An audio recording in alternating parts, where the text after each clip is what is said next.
ಈ ಇಡೀ ಷಡ್ಯಂತ್ರದ ಹಿಂದೆ ಇಷ್ಟೇ ಪಾತ್ರಗಳ ಅಥವಾ ಇನ್ನೂ ಕೂಡ ಯಾರಾದ್ರೂ ಇದ್ದಾರಾ ಅನ್ನುವಂತ ಪ್ರಶ್ನೆಗೂ ಕೂಡ ಸಂಬಂಧಪಟ್ಟಂತೆ ಎಸ್ಐಟಿ ಅಧಿಕಾರಿಗಳು ಈಗಾಗಲೇ ತನಿಖೆಯನ್ನ ನಡೆಸ್ತಾ ಇದ್ದಾರೆ. ಇದರಲ್ಲಿ ವಿಠಲ್ ಗೌಡ ಪಾತ್ರ ಇದೆಯಾ ಅನ್ನುವಂತ ನಿಟ್ಟಿನಲ್ಲೂ ಕೂಡ ಎಸ್ಐಟಿ ಈಗ ತನಿಖೆಯನ್ನ ನಡೆಸ್ತಾ ಇದೆ. ಈ ಹಳ್ಳಿಮನೆ ರೆಸಾರ್ಟ್ನಲ್ಲಿ ಬುರುಡೆ ಗ್ಯಾಂಗ್ ಭೇಟಿಯಾಗಿತ್ತು.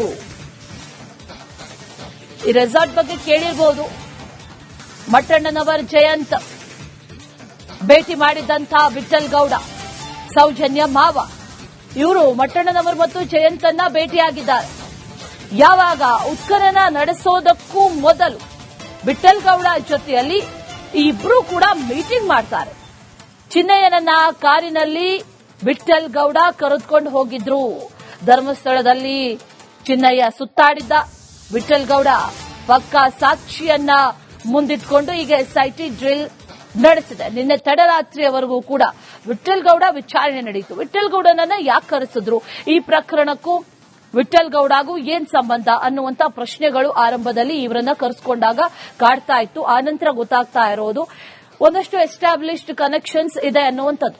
ಏನದು ಕನೆಕ್ಷನ್ಸ್ ಅಂತಂದ್ರೆ, ಈ ಚಿನ್ನಯ್ಯನನ್ನ ಇಡೀ ಧರ್ಮಸ್ಥಳದಲ್ಲಿ ಸುತ್ತಾಡಿಸಿ ಒಂದಷ್ಟು ವಿಚಾರಗಳನ್ನ ಆತನಿಗೆ ಹೇಳಿಕೊಟ್ಟು ಆ ನಂತರದಲ್ಲಿ ಮಟ್ಟಣ್ಣನವರಿಗೆ ಸಂಬಂಧಪಟ್ಟಂತ ರೆಸಾರ್ಟ್ಗೂ ಕರ್ಕೊಂಡು ಹೋಗಿ ಅಲ್ಲಿ ಜಯಂತ್, ಮಟ್ಟಣ್ಣನವರ್, ವಿಠಲ್ ಗೌಡ, ಚಿನ್ನಯ್ಯ ಎಲ್ಲರೂ ಕೂಡ ಕುತ್ಕೊಂಡು ಮೀಟಿಂಗ್ ಕೂಡ ಮಾಡಿದ್ದಾರೆ ಅನ್ನೋದು. ಅಲ್ಲಿಗೆ ವಿಠಲ್ ಗೌಡ ಇದ್ರು, ಈ ಷಡ್ಯಂತ್ರದ ಭಾಗವಾಗಿದ್ರು, ಈ ಷಡ್ಯಂತ್ರದಲ್ಲಿ ಭಾಗಿ ಅನ್ನುವಂಥದ್ದು ಕೂಡ ಈಗ ಎಸ್ಐಟಿ ಗೊತ್ತಾಗಿರುವಂತಹ ವಿಚಾರ. ಅದೇ ಕಾರಣಕ್ಕಾಗಿ ವಿಠಲ್ ಗೌಡನನ್ನು ಕೂಡ ಕರೆದಿದ್ರು ಎಸ್ಐಟಿ ಅಧಿಕಾರಿಗಳು. ತಡರಾತ್ರಿಯವರೆಗೂ ಕೂಡ ವಿಚಾರಣೆ ನಡೆಸಿದ್ದಾರೆ. ಇದೇ ವಿಚಾರಕ್ಕೆ ಸಂಬಂಧಪಟ್ಟಂತೆ ಡೀಟೇಲ್ಸ್ ಅನ್ನ ಕೊಡ್ತಾರೆ ನಮ್ಮ ಪ್ರತಿನಿಧಿ ನಾಗೇಂದ್ರ ಬಾಬು. ನೇರ ಸಂಪರ್ಕದಲ್ಲಿ ಜಾಯಿನ್ ಆಗ್ತಾ ಇದ್ದಾರೆ. ನಾಗೇಂದ್ರ ಬಾಬು, ಸಾಕಷ್ಟು ಪ್ರಶ್ನೆಗಳಿದೆ, ಸಾಕಷ್ಟು ಅನುಮಾನಗಳಿದೆ. ಎಲ್ಲದಕ್ಕೂ ಕೂಡ ಉತ್ತರಗಳು ಒಂದೊಂದಾಗಿ ಸಿಗ್ತಾ ಹೋಗ್ತಾ ಇದೆ. ಎಲ್ಲರ ಕನೆಕ್ಷನ್ಸ್ ಏನು ಅನ್ನುವಂಥದ್ರ ಬಗ್ಗೆ ಈಗ ಎಸ್ಐಟಿ ತನಿಖೆಯನ್ನ ಮಾಡ್ತಾ ಇದೆ. ತನಿಖೆ ಯಾವ ದಿಕ್ಕಿನಲ್ಲಿ ಸಾಗ್ತಾ ಇದೆ, ಏನೇನ್ ಮಾಹಿತಿಗಳು ಎಕ್ಸ್ಕ್ಲೂಸಿವ್ ಆಗಿ ಸಿಗ್ತಾ ಇದೆ ನಾಗೇಂದ್ರ ಬಾಬು?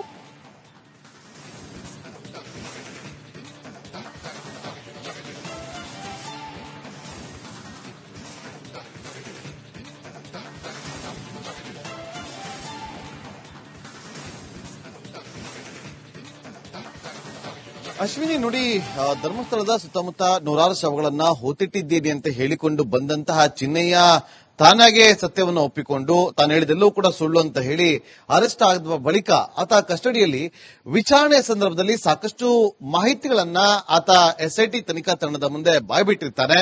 ಆ ಸಂದರ್ಭದಲ್ಲಿ ಈ ಎಸ್ಐಟಿ ತನಿಖಾ ತಂಡ ಈ ಗ್ರಾಫ್ ಅನ್ನ ಮಾಡ್ಕೊಳ್ತಾರೆ. ಪ್ರಮುಖವಾಗಿ ಈ ಬುರ್ಡೆಯ ಕೆಳಭಾಗದಲ್ಲಿ ಚಿನ್ನಯ್ಯ, ಈತನ ಜೊತೆಯಲ್ಲಿ ಯಾರೆಲ್ಲ ಸಂಪರ್ಕದಲ್ಲಿ ಇದ್ರು ಅಂತ ಹೇಳಿ ಬೇರೆ ಬೇರೆ ಆಯಾಮದಲ್ಲಿ ತನಿಖೆಯನ್ನ ಮಾಡ್ತಾ ಹೋದಾಗ, ವಿಚಾರಣೆಯನ್ನ ಮಾಡ್ತಾ ಹೋದಾಗ ಆ ಸಂದರ್ಭದಲ್ಲಿ ಪ್ರಮುಖವಾಗಿ ಲಿಂಕ್ ಸಿಗ್ತಾ ಇದ್ದಿದ್ದು ನೇರವಾಗಿ ಗಿರೀಶ್ ಮಟ್ಟಣ್ಣವರ್, ಅದೇ ರೀತಿಯಾಗಿ ಜಯಂತ್, ಅವರ ಜೊತೆಯಲ್ಲಿ ನಿಕಟವಾಗಿ ಸಂಪರ್ಕದಲ್ಲಿದ್ದಂತಹ ಅಭಿಷೇಕ್, ಹಾಗೆ ಸೌಜನ್ಯ ಅವರ ಮಾವ ವಿಠಲ್ ಗೌಡ, ಈ ನಾಲ್ವರ ಲಿಂಕ್ ಪ್ರಮುಖವಾಗಿ ಸಿಗ್ತಾ ಇರುತ್ತೆ. ಯಾವುದೇ ಒಂದು ಆಯಾಮದಲ್ಲೂ, ಯಾವುದೇ ಒಂದು ದಿಕ್ಕಿನಲ್ಲೂ ಕೂಡ ವಿಚಾರಣೆಗೊಳಪಡಿಸಿದಾಗ ಅಥವಾ ತನಿಖೆಯನ್ನ ಮಾಡಿದಾಗ ಚಿನ್ನಯ್ಯನಿಗೂ ಹಾಗೂ ಈ ನಾಲ್ವರಿಗೂ ಕೂಡ ಜೊತೆಗೆ ಈ ಬುರ್ಡೆ ಕೇಸ್ಗೆ ನಾಲ್ವರ ಲಿಂಕ್ ಸಿಗ್ತಾ ಇರುತ್ತೆ. ಹಾಗಾಗಿ ಈ ನಾಲ್ವರನ್ನ ಹೆಚ್ಚಿನ ವಿಚಾರಣೆಗೆ ಒಳಪಡಿಸುವ ಸಲುವಾಗಿ ಎಸ್ಐಟಿ ತನಿಖಾ ತಂಡ ಸಾಕಷ್ಟು ಪ್ರಶ್ನೆಗಳನ್ನ ಮಾಡಿಕೊಂಡು ರೆಡಿ ಮಾಡಿ ಸಿದ್ಧತೆಯನ್ನ ಮಾಡಿಕೊಂಡು 4 ಜನರನ್ನ ಕೂಡ ಒಬ್ಬರಾದ್ಮೇಲೆ ಒಬ್ಬರನ್ನ ವಿಚಾರಣೆಗೆ ಕರೀತಾರೆ. ಇವತ್ತಿಗೆ ಅಭಿಷೇಕನ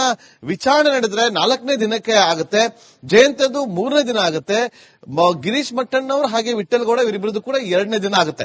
ನೋಡಿ, ಪ್ರಮುಖವಾಗಿ ಇವರ ಪಾತ್ರಗಳನ್ನ ನಾವು ಗಮನಿಸ್ತಾ ಹೋಗೋದಾದ್ರೆ, ಈ ಮೊದಲಿಗೆ ಗಿರೀಶ್ ಮಟ್ಟಣ್ಣವರು ಎಲ್ಲರನ್ನೂ ಕೂಡ ಸಂಪರ್ಕ ಮಾಡ್ತಾ ಇದ್ದಿದ್ದು, ಎಲ್ಲರನ್ನೂ ಕೂಡ ಬೇರೆ ಬೇರೆ ಜಾಗಗಳಿಗೆ ಕರ್ಕೊಂಡು ಹೋಗಿದ್ದು, ಸಭೆಯನ್ನ ಮಾಡಿದ್ದು, ಬೆಂಗಳೂರಲ್ಲಿ ಮೀಟಿಂಗ್ ಅನ್ನ ಮಾಡಿದ್ದು, ದೆಹಲಿಗೆ ಕರೆದುಕೊಂಡು ಹೋಗಿದ್ದು, ಸುಜಾತಾ ಭಟ್ ಅವರನ್ನ ಭೇಟಿ ಮಾಡಿಸೋದಕ್ಕೆ ಕಾರಣಕರ್ತರಾಗಿದ್ದು, ಚಿನ್ನಯ್ಯನನ್ನ ಬೇರೆ ಬೇರೆ ರಾಜ್ಯಗಳಿಗೆ ಹೋಗಿ ಬೇರೆ ಬೇರೆಯವರನ್ನ ಮೀಟ್ ಮಾಡಿ, ವಕೀಲರನ್ನ ಮೀಟ್ ಮಾಡಿ, ಎಲ್ಲಾ ರೀತಿಯಲ್ಲೂ ಕೂಡ ಚಿನ್ನಯ್ಯನ ಯಾವುದೇ ಆಯಾಮದಲ್ಲಿ ಪ್ರಶ್ನೆ ಕೇಳಿದ್ರು ಕೂಡ ಗಿರೀಶ್ ಮಟ್ಟಣ್ಣವರ ಹೆಸರನ್ನ ಹೇಳ್ತಾ ಇದ್ದಾರೆ. ಹಾಗಾಗಿ ಈ ಒಂದು ಷಡ್ಯಂತ್ರದ ಹಿಂದೆ ಪ್ರಮುಖವಾದಂತಹ ಸೂತ್ರಧಾರಿ, ಒಂದು ರೀತಿಯಲ್ಲಿ ಮಾಸ್ಟರ್ ಮೈಂಡ್ ಅಂತಂದ್ರೆ ಗಿರೀಶ್ ಮಟ್ಟಣ್ಣನವರು ಅನ್ನೋದು ಎಸ್ಐಟಿಗೆ ಗೊತ್ತಾಗಿರುತ್ತೆ. ಹಾಗಾಗಿ ಅವರನ್ನ ವಿಚಾರಣೆಗೆ ಕರೆದಿದ್ದಾರೆ.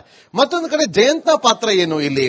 ಜಯಂತ್ ಏನು ಮಾಡ್ತಾ ಇದೆ ಅಂತಂದ್ರೆ, ಬಹಳ ವರ್ಷಗಳಿಂದ ಒಂದಷ್ಟು ಬೇಕಾಗಿರುವಂತಹ ಡಾಕ್ಯುಮೆಂಟ್ಗಳನ್ನ ಸಿದ್ಧಪಡಿಸಿಕೊಳ್ಳೋದು, ಧರ್ಮಸ್ಥಳಕ್ಕೆ ಸಂಬಂಧಪಟ್ಟಂತಹ ಡಾಕ್ಯುಮೆಂಟ್ಗಳನ್ನ ಅದನ್ನ RTI ಮೂಲಕ ಕಲೆಕ್ಟ್ ಮಾಡುವಂತ ಕೆಲಸವನ್ನ ಮಾಡೋದು, ಪಂಚಾಯತ್ನಲ್ಲಿ ಇಷ್ಟು ವರ್ಷಗಳ ಕಾಲ ಯಾರೆಲ್ಲ ಸತ್ತಿದ್ರು, ಏನೆಲ್ಲ ದಾಖಲೆಗಳಿದೆ ಅನ್ನೋದ್ರ ಬಗ್ಗೆ ಈ ಒಂದು ದಾಖಲಾತಿಗಳನ್ನ ಕಲೆಕ್ಟ್ ಮಾಡೋದನ್ನ ಜಯಂತ್ ಮಾಡ್ತಾ ಹೋಗ್ತಾರೆ.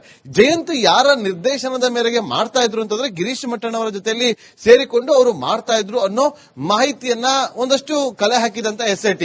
ಅದೇ ರೀತಿಯಾಗಿ ಈ ಬುರುಡಿಯನ್ನ ತೆಗೆದುಕೊಂಡು ಹೋದಂತ ಸಂದರ್ಭದಲ್ಲಿ ಯಾರೆಲ್ಲ ಇದ್ರು ಅಂತೇಳಿ ಚಿನ್ನಯ್ಯನನ್ನ ಪ್ರಶ್ನೆ ಮಾಡಿದಾಗ ಎಲ್ಲಾ ಜಾಗದಲ್ಲೂ ಕೂಡ ಜಯಂತ್ನ ನೆರಳು ಕಾಣಿಸುತ್ತೆ. ಹಾಗಾಗಿ ಜಯಂತನ ಪಾತ್ರ ಇಳಿಯೋದು ಬಹುತೇಕ ನಿಶ್ಚಿತ ಆಗುತ್ತೆ. ಅದಾದ ಬಳಿಕ ಅಭಿಷೇಕ್ನ ಪಾತ್ರ ಏನು ಅಂತೇಳಿ ನಾವು ಗಮನಿಸೋದಾದ್ರೆ, ಅಭಿಷೇಕ್ ಕಳೆದ 7-8 ತಿಂಗಳಿನಿಂದ ಇದೇ ಒಂದು ಧರ್ಮಸ್ಥಳದ ಸುತ್ತಮುತ್ತ ಓಡಾಡ್ಕೊಂಡಿರ್ತಾನೆ.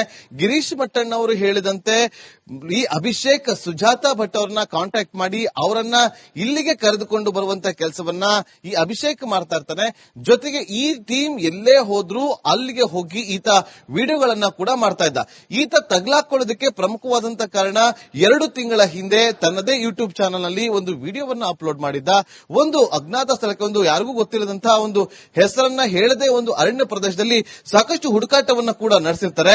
ಆ ವಿಡಿಯೋದ ಕೊನೆಯ 3 ನಿಮಿಷದಲ್ಲಿ ಒಂದಷ್ಟು ಸಸ್ಪಿಷಿಯಸ್ ಆಗಿ ಒಂದು ವಾಹನ, ರಾತ್ರಿ ಸಮಯದಲ್ಲಿ ಒಂದು ವಾಹನ ಪಾಸ್ ಆಗುತ್ತೆ. ಅಲ್ಲಿಗೆ ಚೀಲವನ್ನ ಕೂಡ ಹಿಡಿದುಕೊಂಡು ಹೋಗೋದು ಕೂಡ ಆ ವಿಡಿಯೋದಲ್ಲಿ ಇರುತ್ತೆ. ಹಾಗಾಗಿ ಈತನಿಗೂ ಕೂಡ ಈ ಒಂದು ಬುರುಡೆಯ ಷಡ್ಯಂತ್ರದ ಹಿಂದೆ ಈತನು ಕೂಡ ಒಬ್ಬ ಪ್ರಮುಖ ಪಾತ್ರಧಾರಿ ಅನ್ನೋದು ಅಲ್ಲಿ ಗೊತ್ತಾಗುತ್ತೆ. ಇವರ 3 ಜನರು ಕೂಡ ನಿಕಟವಾಗಿ ಜೊತೆಯಲ್ಲೇ ಇದ್ರು. ಎಲ್ಲೇ ಹೋದ್ರು, ಎಲ್ಲೇ ಬಂದ್ರು ಕೂಡ ಮಾಧ್ಯಮಗಳ ಮುಂದೆ ಬಂದು ಹೇಳಿಕೆಗಳನ್ನ ಕೊಡ್ತಾ ಇದ್ರು. ಅವರದೇ ಆದಂತಹ ಯೂಟ್ಯೂಬ್ ಚಾನಲ್ ನಲ್ಲಿ ಒಂದಷ್ಟು ಸಂದರ್ಶನವನ್ನ ಕೂಡ ಮಾಡ್ತಾ ಇದ್ರು. ಆದ್ರೆ ನಿನ್ನೆ ಅಚಾನಕ್ ಆಗಿ ವಿಠಲ್ ಗೌಡ ನನ್ನ SIT ಅಧಿಕಾರಿಗಳು ವಿಚಾರಣೆಗೆ ಕರೀತಾರೆ. ನೋಡಿ ಅಶ್ವಿನಿ, ನೆನೆ ವಿಠಲ್ ಗೌಡ ಪ್ರತಿನಿತ್ಯವೂ ಕೂಡ SIT ಕಚೇರಿಯ ಮುಂದೆಗಡೆ ಗೇಟ್ ಇಂದ ಬರ್ತಾ ಇದ್ರು. ಆದ್ರೆ for the first time Vittal Gowda ನಿನ್ನೆ ಬಂದಿರೋದು, ಅಲ್ಲಿ ಒಂದು ಕಾಲ್ ದಾರಿ ಇದೆ SITಗೆ ಹೋಗೋದಕ್ಕೆ, ಹಿಂಬದಿಯಿಂದ ಆ ಕಾಲು ದಾರಿಯ ಮೂಲಕ ಒಳಗೆ ಹೋಗಿದೆ. ಅಂದ್ರೆ ಮಾಧ್ಯಮಗಳ ಕಣ್ ತಪ್ಪಿಸಿ, ಮಾಧ್ಯಮಗಳಿಗೆ ಕಾಣಿಸ್ಕೊಳ್ಬಾರದು ಅನ್ನೋ ಕಾರಣಕ್ಕೋಸ್ಕರ SIT ಕಚೇರಿಯ ಹಿಂಬಾಗಿಲಿನಿಂದ ಅವರು ಪ್ರವೇಶವನ್ನ ಪಡೆದುಕೊಳ್ತಾರೆ. ಒಂದಷ್ಟು ಕುತೂಹಲ ಇತ್ತು, ವಿಠಲ್ ಗೌಡ ಅವರ ಪಾತ್ರ ಏನಿಲ್ಲಿ ಅಂತೇಳಿ. ಇಲ್ಲಿ ಇರುವಂತ ವಿಚಾರ ಏನಂತಂದ್ರೆ, ಎಲ್ಲರೂ ಕೂಡ ಶಾಕ್ ಆಗಿರೋದು, ಈ ಹಳ್ಳಿ ಮನೆ ರೆಸಾರ್ಟ್ಗೆ ಚಿನ್ನಯ್ಯನನ್ನ ಕರ್ಕೊಂಡು ಹೋಗಿರ್ತಾರೆ, ಅಲ್ಲಿ ಒಂದಷ್ಟು ಸ್ಥಳ ಮಹಜರನ್ನ ಮಾಡೋದಕ್ಕೆ. ಆ ಸಂದರ್ಭದಲ್ಲಿ ಚಿನ್ನಯ್ಯ ಹೇಳಿರ್ತಾನೆ, ಅಲ್ಲಿ ಜಯಂತ್, ಗಿರೀಶ್ ಮಟ್ಟಣ್ಣವ್ರ ಜೊತೆಗೆ ವಿಠಲ್ ಗೌಡನನ್ನ ಕೂಡ ನಾನು ಭೇಟಿ ಮಾಡಿದ್ದು ಇಲ್ಲೇ ಅಂತ ಹೇಳಿ ಸ್ಥಳ ಮಹಜರ ಸಂದರ್ಭದಲ್ಲಿ ಹೇಳಿರ್ತಾರೆ. ಅಷ್ಟೇ ಅಲ್ಲದೆ ನಿಕಟ ಸಂಪರ್ಕದಲ್ಲಿದ್ದ ವಿಠಲ್ ಗೌಡ ಗಿರೀಶ್ ಮಟ್ಟಣ್ಣವ್ರ ಹಾಗೆ ಜಯಂತ್ನ ಜೊತೆ ಕೂಡ ಗೊತ್ತಾಗುತ್ತೆ.